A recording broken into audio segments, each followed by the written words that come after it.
안녕하세요. 살다 보면 이런 일 저런 일 겪는다지만 이번 이혼으로 제가 겪은 일이 어찌나 기가 찬지 사연을 보내게 됐습니다. 사실 저는 남편과 만나기 전에는 남자와 한 번도 사귀어보지 못한 모태솔로였습니다. 혼자서 뭐든 할 수 있다는 장녀 특유의 책임감과 든든함이 이상하게도 남자를 사귀지 못하도록 막는 느낌이었습니다. 그러나 남편이 저희 회사에 입사하면서 저에게도 봄날이 찾아왔다고 생각했어요. 제가 연상이다가 남편보다 직급이 높았기 때문에 처음에는 남자로 느껴지지 않았습니다. 그렇지만 저에게 열정적인 남편과 끊임없이 구애하는 그 모습에 반해 결혼을 결심했어요. 연애 시에도 금전 부담은 제가 더 많이 했지만 제가 더 많이 벌고 있으니 괜찮다고 생각하기도 했고요. 지금 생각해보면 결혼을 준비할 때부터 위험한 요소는 많았습니다. 신혼집은 제가 가진 전셋집인데 예단 예밀 모두 안 하기로 하고 들어간 거였거든요. 그런 불합리한 조건을 모두 허용할 만큼 저는 남편을 무척 좋아했습니다. 그렇지만 그만큼 사랑했는데 이혼을 하게 된 이유요? 딱 한 가지, 신우의 명품 사랑은 제가 이해하고 넘어갈 수준이 아니었거든요. 게다가 저를 ATM 취급하는 남편과 신우의 몰상식한 행동이 저를 한계로 내몰았어요. 그리고 그 시작은 저와 남편의 5번째 결혼 기념일이었습니다. 그날 아침에 별말 없던 남편이 문자로 연락이 왔습니다. 여보, 오늘 저녁에 백화점 들렸다 가자. 응? 갑자기 백화점이 왜? 왜긴 왜야. 맛있는 거나 먹고 쇼핑이나 하고 오자고. 좋아.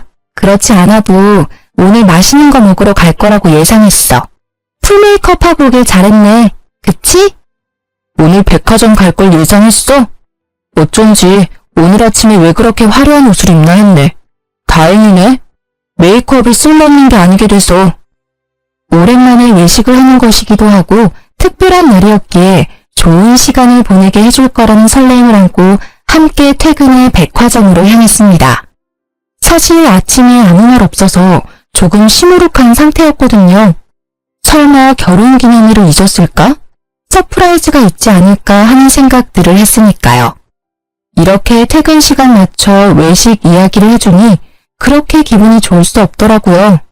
그런데 차를 세우고 올라간 백화점 1층 에스컬레이터 앞에 시어머니께서 떡하니 서 계시더군요. 어머 어머님, 여기는 어쩐 일로 오셨어요? 여기 왜 오긴, 우리 효자 아들이 불러서 왔지. 자기가 오는 어머님 오시라고 했어? 어머니 요즘 입을 옷이 없다고 해서 하나 사드리려고 불렀지. 어머님은? 이것 때문에 자기한테 백화점 오자고 한 거야. 좋잖아. 옷 사드리고 여기서 식사하고 가면 딱 되겠네. 안 그래? 저는 어이가 없었지만 신호 앞이라 꾹 참았습니다. 저와의 결혼기념일은 까맣게 잊고 있더군요. 남편은 기념일을 자주 잊어버리는 스타일이라 이번에도 그런 거라 생각하고 넘기려고 했어요. 그런데 어머님과 함께 고가의 브랜드점에서 옷을 고르더군요. 어차피 남편이 낼 거라 생각하고 가만히 보고만 있던 제 폰으로 문자가 도착했습니다. 무려 250만 원을 결제했다는 은행의 구매 확인 문자였어요.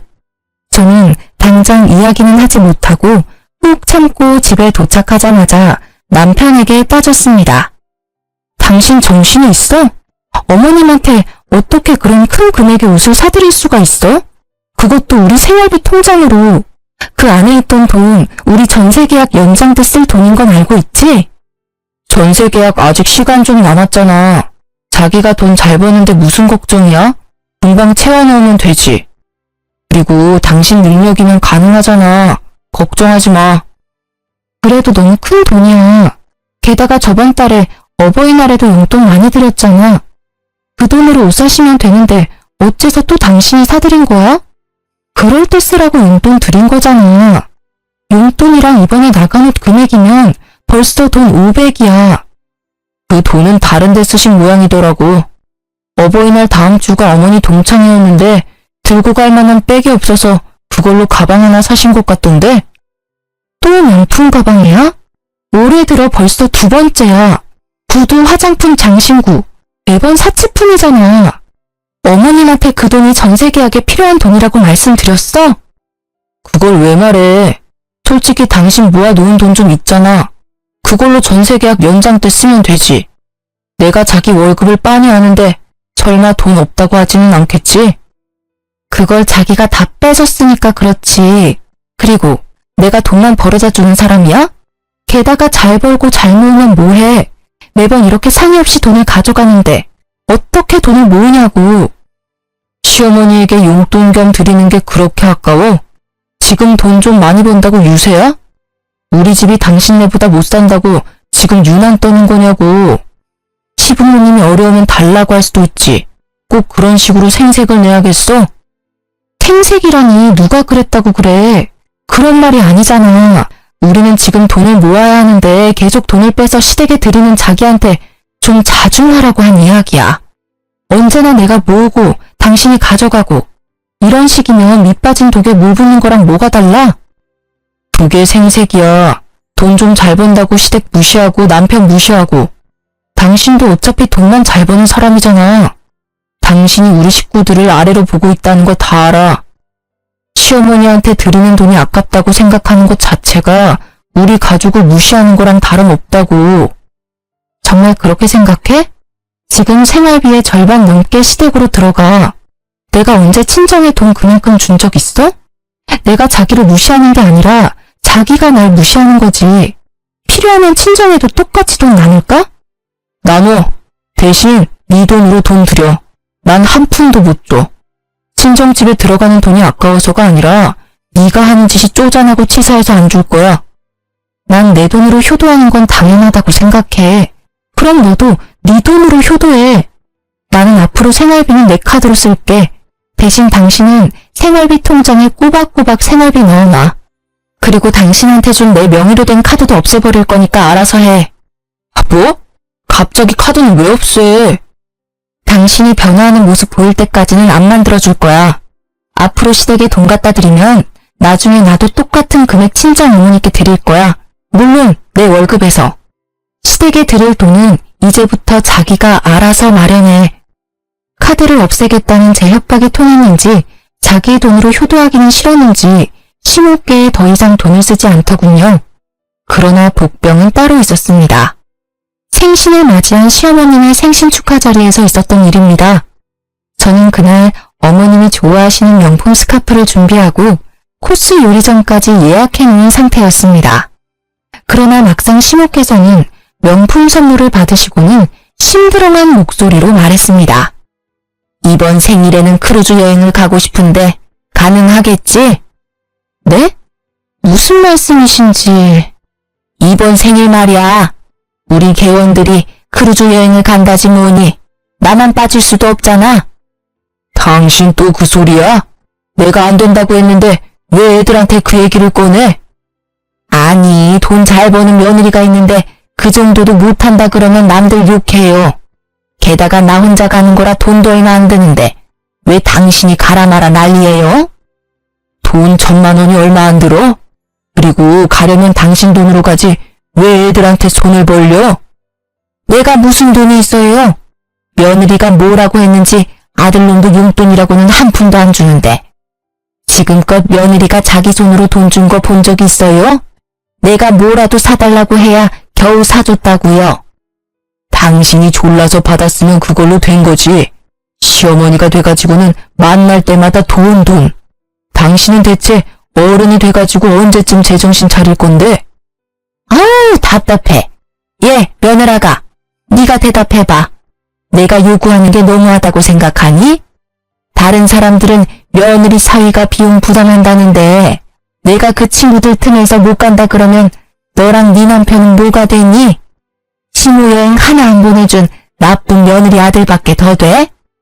시부모님이 싸우시는 걸 보는 것도 곤혹스러웠지만 그렇다고 1,000만 원이라는 금액을 선뜻 드릴 수도 없는 노릇이었습니다. 어머님, 죄송한데 저희도 금액이 너무 커서 당장 마련할 수는 없을 것 같아요. 저는 최대한 간곡히 돌려 말했습니다. 남편은 아무 말 없이 밥만 먹고 있으니 누군가는 대답을 해야 했어요. 그래서 못 해주겠다는 거니? 늙는 것도 서러운데 며느리 눈치까지 봐가면서 살아야 해. 그리고 너 거짓말하는 거 아니다. 너희 전세 연장 계약 때문에 목돈 모아놨다며. 차라리 전세 빼서 우리 집 들어오고 모아놓은 돈으로 크루즈 보내주면 될 거 아니야. 저는 정신이 아득해졌습니다. 합가라니. 게다가 같은 지붕 아래 살면서 비싼 걸 사달라고 할 때마다 등살에 시달려야 할 제 미래가 보이기 시작했죠. 그러면 괜찮겠네. 전셋집 연장으로 마음고생 안 해도 되고 전세금도 생길 거 아니야. 남편은 그저 돈이 생긴다는 생각에 즐거워 불난 집에 부채질을 계속하고 있더군요. 남의 속도 모르고 짓거려대는 그 입을 어찌나 막아버리고 싶던지. 죄송한데 저는 전세를 뺄 생각이 없어요, 어머님. 가뜩이나 야근도 많은데 괜히 신경만 쓰실 거고 무엇보다 직장이 너무 멀어요. 만약 이쪽으로 옮기면 직장을 그만두고 다른 곳으로 옮겨야 할지도 몰라요.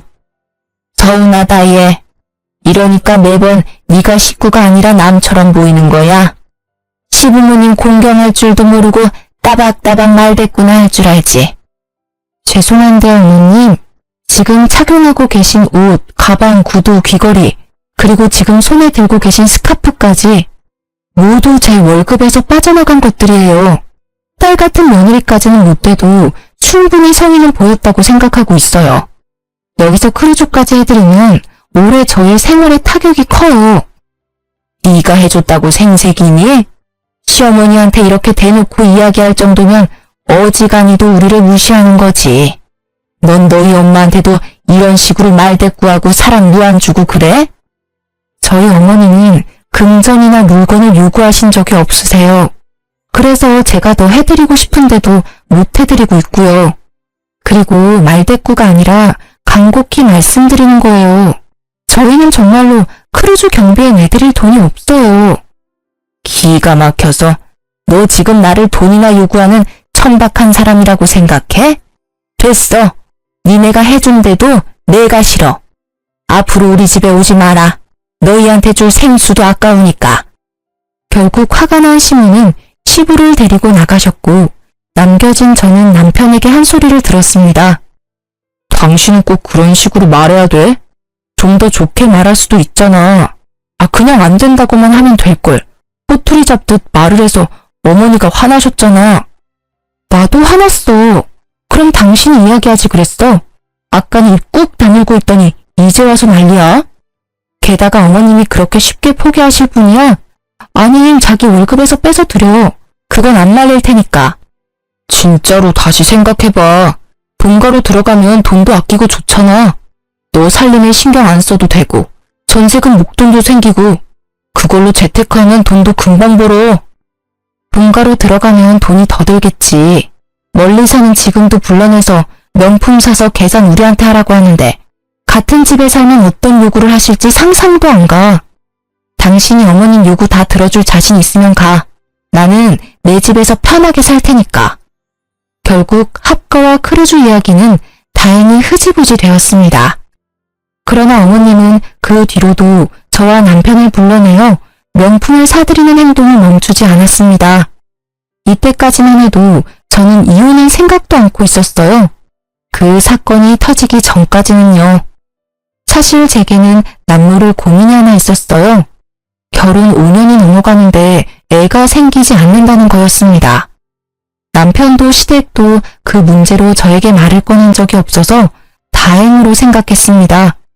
그리고 임신을 확인했을 때는 어찌나 기분이 좋던지 시댁분들께 가장 먼저 알려드렸어요. 그리고 다음 달 어머니께서 갑자기 저희 집에 찾아오셨습니다. 소원해졌던 사이였기에 시모의 방문에 살짝 긴장했었어요. 그렇지만 집에 오신 어머님의 태도는 예전과는 정반대더군요. 예, 며느라가 이번 교통사고 때 다친 어깨가 아파서 한의원 들렀다 오는 길에 네 생각나서 보약 한 재 지었다. 임산부한테 좋다니 꾸준히 먹어. 다 먹고 나면 또 한 재 지어줄 테니 꼭 연락하고. 어머님, 감사합니다. 그런데 임신 중에는 약은 조심해야 한다고 의사 선생님께서 말씀하셨는데. 괜찮아. 이 약은 한의원에서 임산부의 기력을 보강하기 위한 약이라고 해서 일부러 지어온 거야. 그럼 임산부도 먹어도 되는 약이에요? 그래. 기력도 보해주고 아기집도 튼튼하게 해준다고 해서 특별히 가져온 거니 잘 챙겨 먹어. 너 일이 많아서 걱정이다만 네가 잘 알아서 하리라 믿는다. 약은 아침, 점심, 저녁 3번씩 거르지 말고 꼬박꼬박 챙겨 먹거라. 네, 걱정 마세요. 어머님이 주신 약이니 꼭 잘 챙겨 먹을게요. 그 한약을 전해주는 어머님의 표정이 세상 다시 없을 만큼 온화해 보여서 저는 어머님도 손주를 기다려왔다고 생각했습니다. 그래서 꼭 이 아이를 지키겠다고 다짐했어요. 그런데 한약을 먹고 일주일 뒤부터 배가 살살 아프더니 피가 비치기 시작했습니다. 깜짝 놀란 저는 당장 산부인과를 달려갔습니다. 아기집 주위로 피고임이 좀 보입니다. 최대한 안정을 취하시고 매사에 주의를 하셔야 해요. 저 시어머님께서 한약을 지어주셨는데 계속 먹어도 될까요? 임산부를 위한 보약이라고 해서 지금 먹고 있는데. 일단 복용 중지하시고요. 산모님은 몸이 약하시니 선물 받은 한약에 어떤 한약재가 들어갔는지 꼭 한의원 찾아가서 물어보셔야 해요. 그리고 웬만하면 임신 중에 한약은 안 드시는 게 좋아요. 의사 선생님의 말에 저는 한약을 먹지 않으려 했지만 이상하게도 남편은 그 약을 제가 꼭 먹는지를 확인하더군요. 그래서 어쩔 수 없이 약을 먹을 것처럼 따놓고는 몰래 버린 후 빈 껍질을 보여주는 식으로 무마했습니다. 사실 그때는 미안한 마음이 더 컸으니까요. 그 이후 피가 비치는 일은 없었습니다. 다행이라고 생각하던 중 제 뒷목을 잡게 만드는 일이 벌어졌습니다. 오늘 왜 일찍 오라고 한 거야? 일도 바쁜데 그냥 직장에서 이야기해도 되잖아. 당신 내 퇴직금 중간정산에 대해서 물어봤다며? 어? 아, 그거? 그냥 물어본 거야. 중간정산 되는 건지 궁금해서. 아니지. 당신 그렇게 물어본 거 아니잖아. 총무팀에 있던 애가 나한테 알려줬어. 당신 배우자 대신 퇴직금 정산할 수 있는지 물어봤다면서? 나 몰래 내 퇴직금 빼려고 그랬어? 그게 어머니가 집 리모델링에 돈이 필요하다고 하잖아. 곧 있으면 동생 결혼하는데 집꼴이 말이 아니라고 난리를 치시는데 그럼 어떡해. 아들 된 도리로 좀 도와드려야지. 야, 너 그걸 말이라고 해? 시댁 싱크대 새로 갈아엎는다고 돈 가져간 게 1년도 안 됐어. 근데 무슨 리모델링? 게다가 어머님 댁 리모델링이면 당신 퇴직금으로 하면 되지. 왜 내 퇴직금으로 알아본 거야? 당신 퇴직금에 대해서는 묻지도 않았다던데.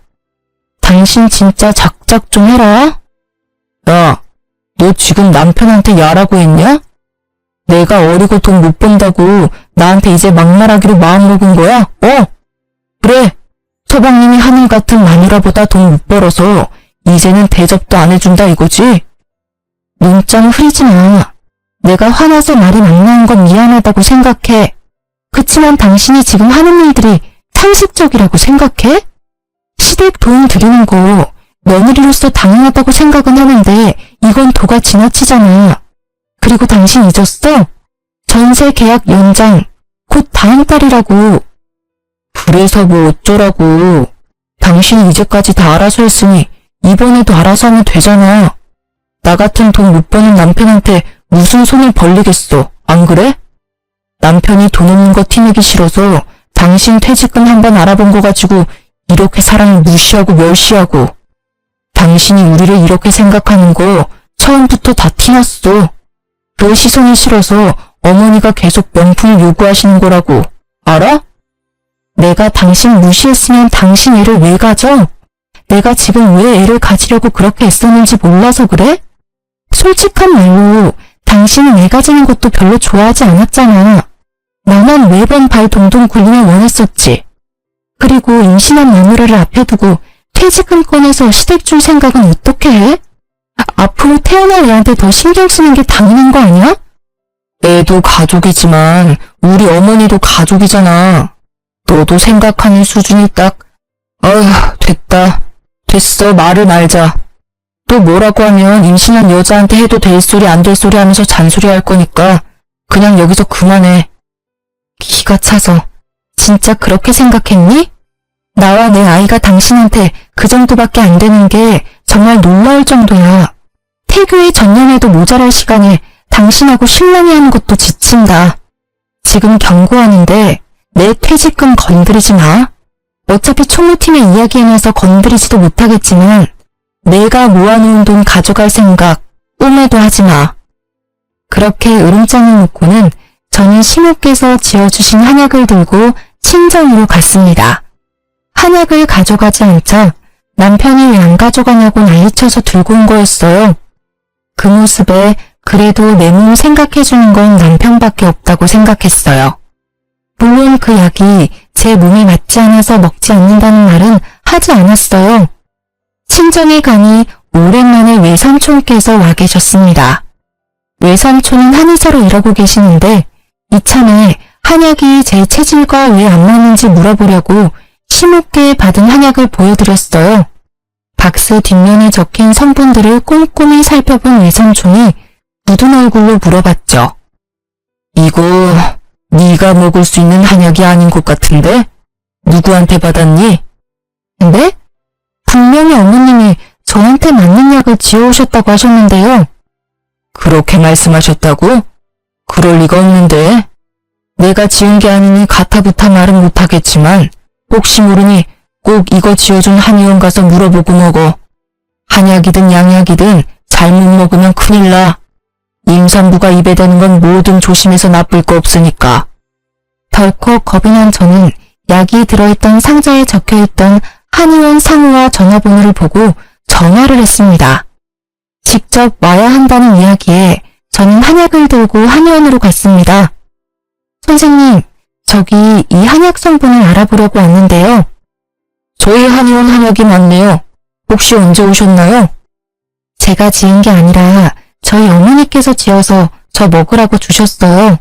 어떤 성분인지만 알면 되는데. 한번 볼게요.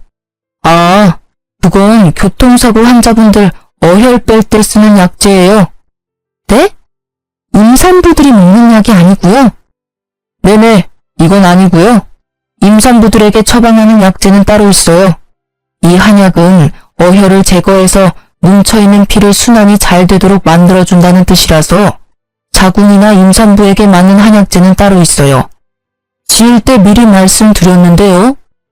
진짜로 이걸 저희 어머니가 처방 받아가신 건가요?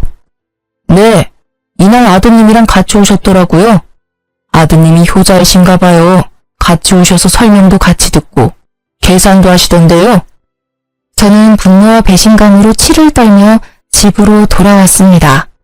제 몸 상태에 전혀 맞지 않는 한약을 주신 시모와 그에 동조했을 남편.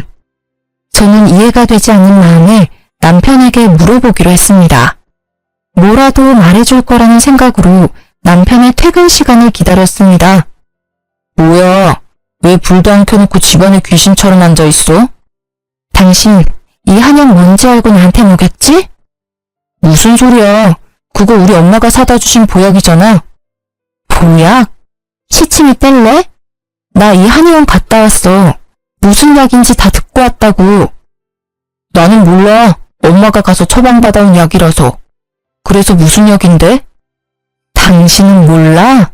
말이 되는 소리를 해. 한의원에서 당신이 어머님이랑 같이 와서 설명 다 듣고 계산까지 해주고 갔다고 친절히 알려주던데 그래도 모른다? 대단하네.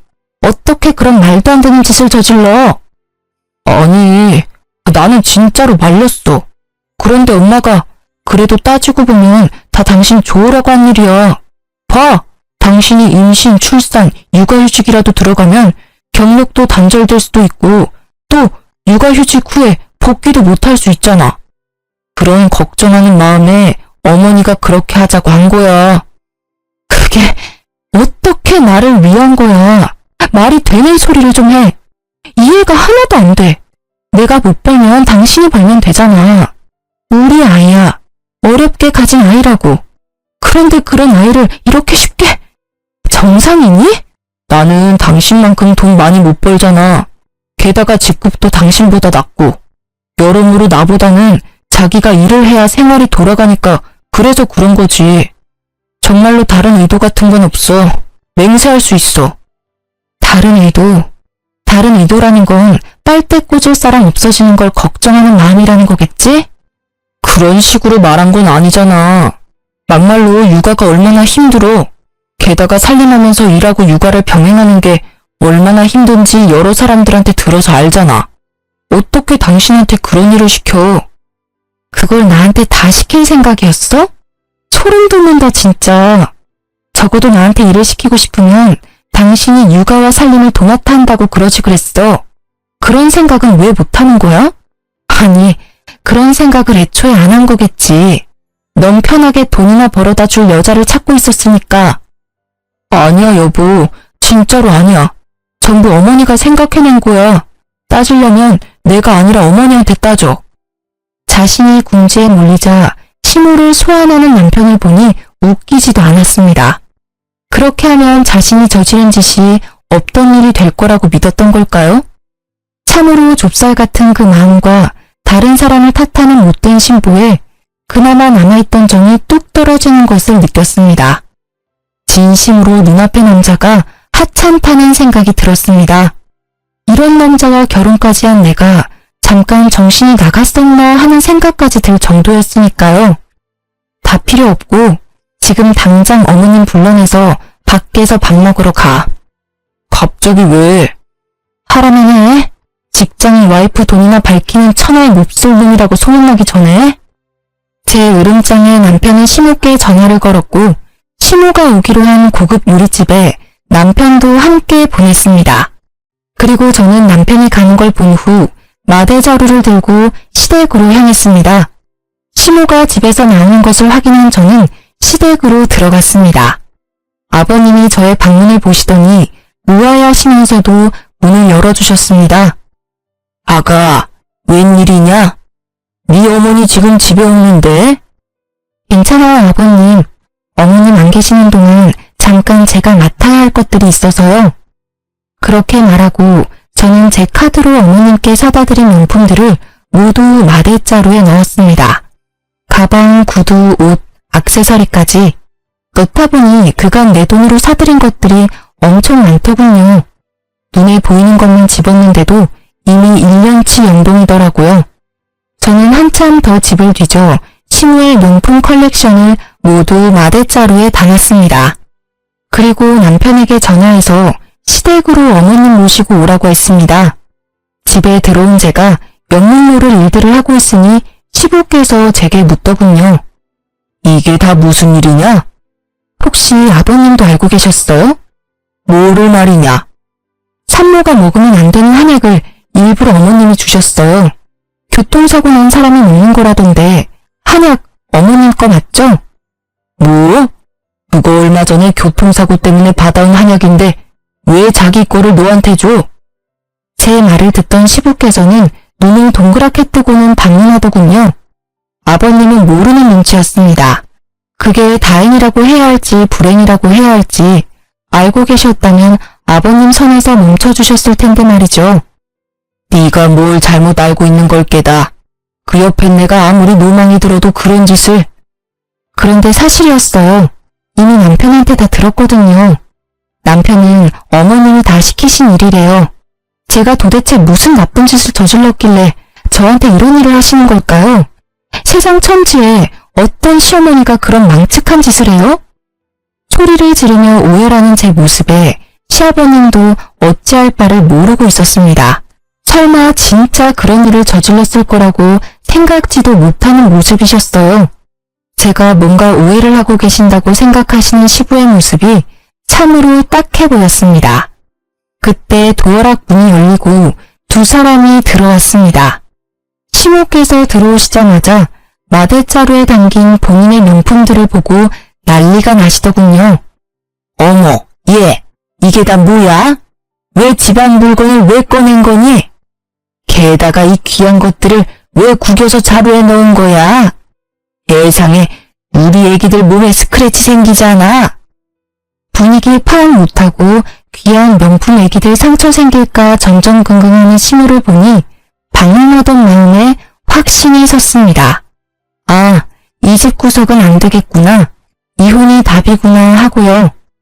어머님, 제가 정신적인 충격을 너무 많이 받아서 어머님께 위자료를 톡톡히 받아야겠어요.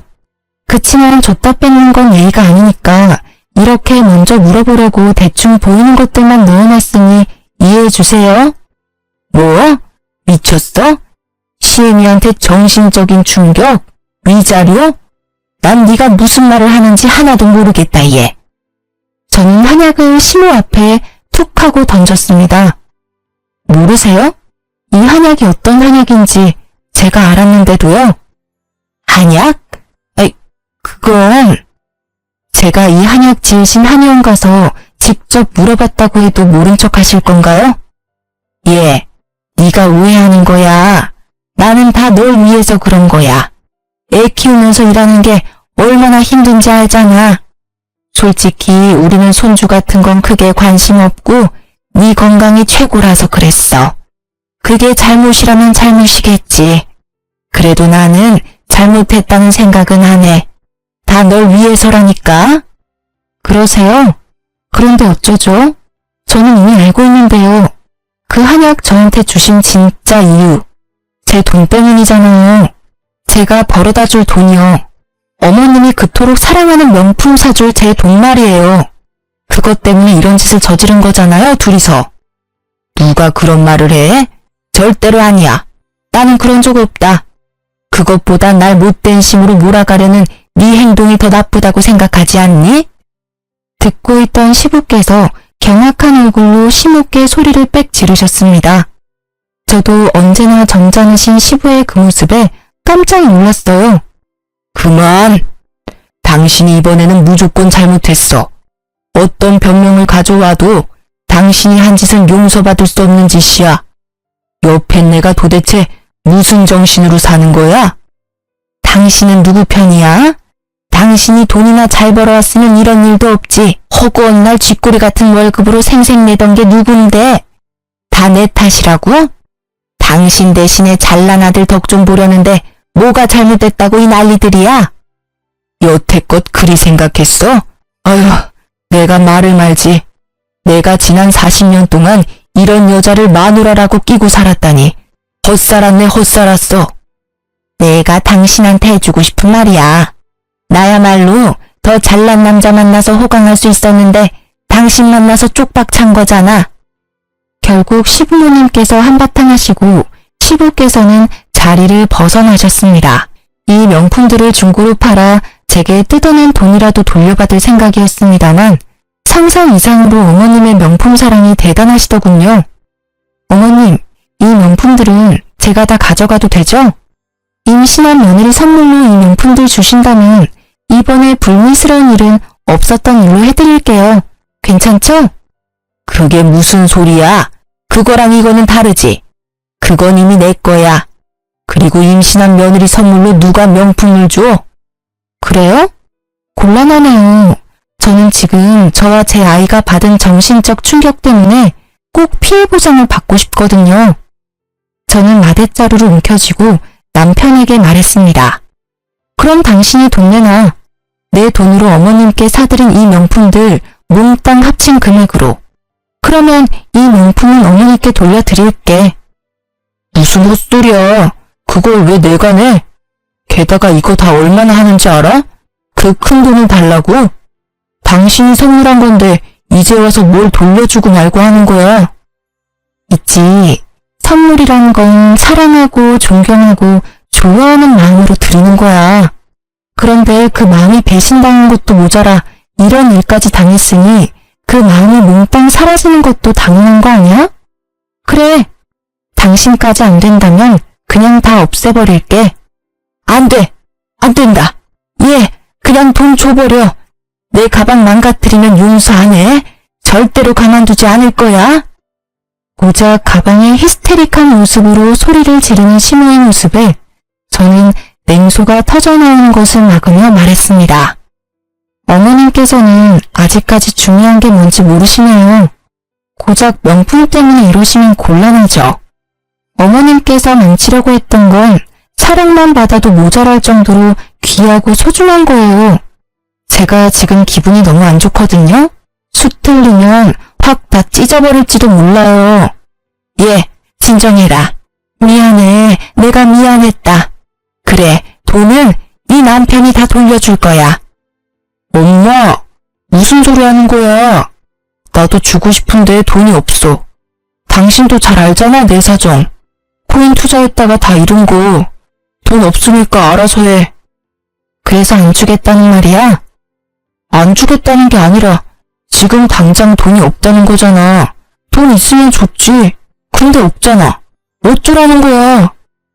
아, 그러면 돈이 있으면 나한테 돈을 주겠다는 거야? 그래, 있으면 주지. 안 주려는 게 아니라 못 주는 거야, 없으니까. 그래? 그럼 됐네. 이건 시어머님 돌려드릴게. 당신은 나랑 같이 회사 가서 퇴직금 정산해. 당신 퇴직금 한 3천 있었나? 여기 명품들 가격의 절반 정도겠지만 중고인 걸 감안해서 그 정도로 봐줄게. 뭐? 그건 절대로 안 돼. 퇴직금을 가져가다니. 그거 내 전 재산이야. 난 당신하고 이혼할 거야. 당신과 이혼 소송을 하면 누구한테 더 유리할지 알고 있어? 나야. 당신은 유책 배우자니까. 나는 당신이 합의 안 해줘도 상관없어. 당신이 그 퇴직금 안 주면 이혼 소송으로 당신 재산 다 가져오면 되니까. 그때는 3천만 원 정도로 끝낼 생각 꿈에도 하지 마.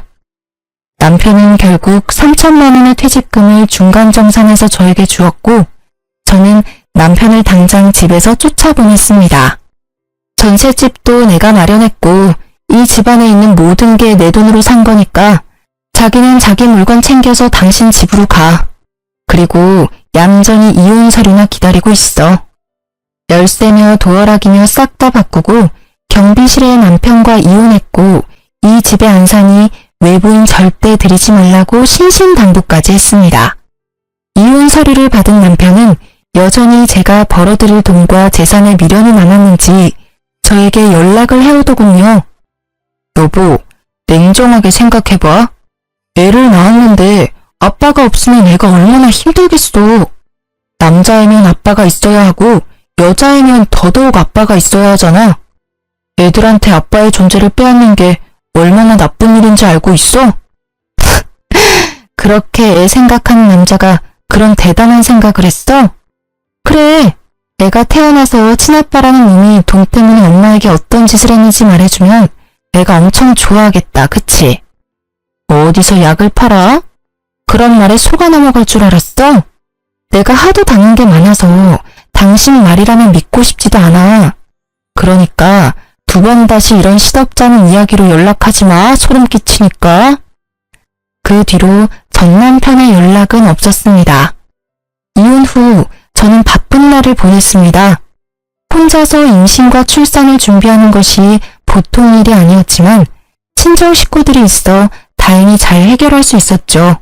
아기가 태어나고 첫 돌에 친정어머니가 수고했다며 아기 금부치 사준다며 백화점에 저를 데리고 갔어요.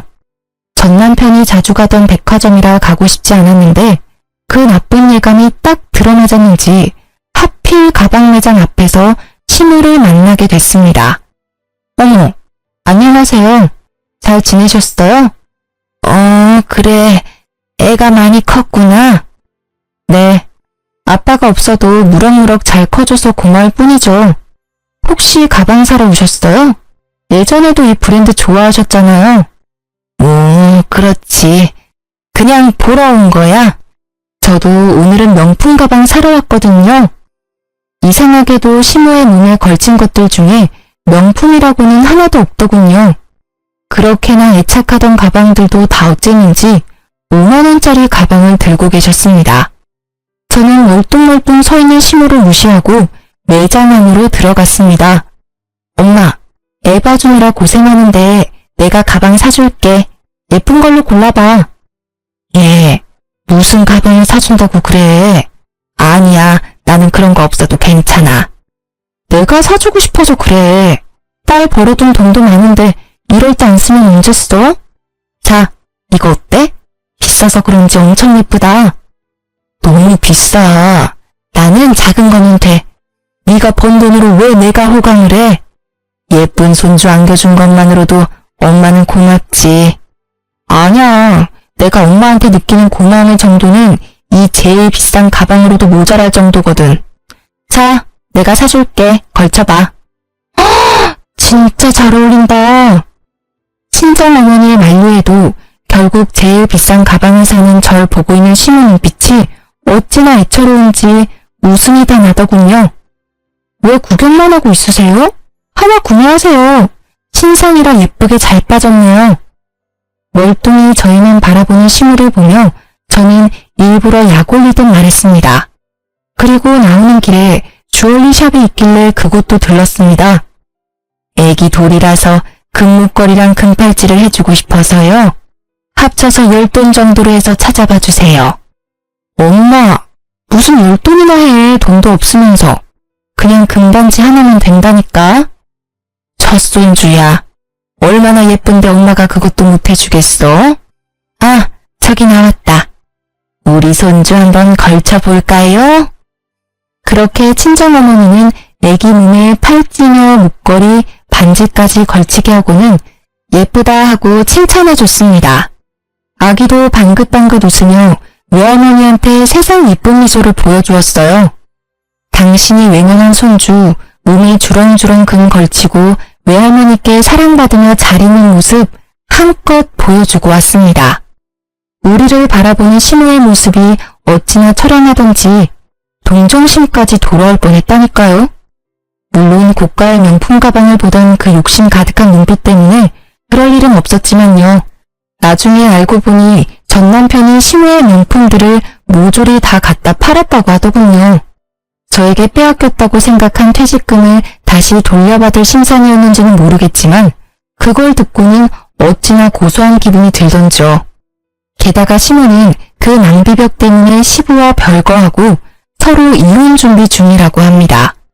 소송 중에도 명품 가방 구경 나온 시모는 정말 하나도 변한 게 없어 보였습니다. 1년 뒤 육아휴직이 끝나고 회사에 복귀했더니 전 남편은 그렇게 악착같이 끌어모은 돈을 코인에 다 쏟아붓고는 결국 폭망했다고 하더라고요.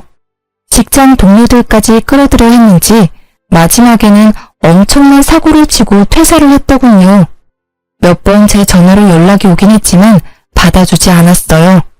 솔직히 예전 같으면 내가 보고 싶어서 전화했을 거야 라고 착각했겠지만 지금은 절대 그렇게 생각하지 않아요. 제 돈이 그리워서 전화했나 싶어서 알아서 거르고 있어요. 이혼 후 3년이 지난 지금 저는 부모님과 함께 살며 애를 키우고 있어요. 그리고 조건이 더 좋은 직장에 스카웃이 돼서 이직까지 하고 좋은 사람과 교류 중입니다. 전 남편과 시모 때문에 임신 초기에 고생을 많이 했지만 지금은 사람 보는 눈을 키울 수 있는 따끔한 경험이었다고 좋게 생각해요. 아이가 잘못될 수도 있다는 생각이 저의 망설임을 없애주었어요. 뱃속의 아이를 위해서라도 열심히 살아야 한다고 생각해요. 엄마가 보는 눈이 없어 아이를 아빠 없이 키우게 됐으니 모자람 없이 키워주는 것이 제가 해야 할 일이겠죠. 나쁜 일들이 있었지만 그래도 저는 앞으로 잘 나아가고 있어요. 살면서 끊는 일이 이어나가는 일보다 더 중요할 때도 있다는 걸 깨달았어요. 제가 그랬듯 망설이는 모든 분들에게도 제 사연이 좋은 참고가 되었으면 해요. 마지막으로 제 사연에 귀 기울여 주셔서 감사합니다.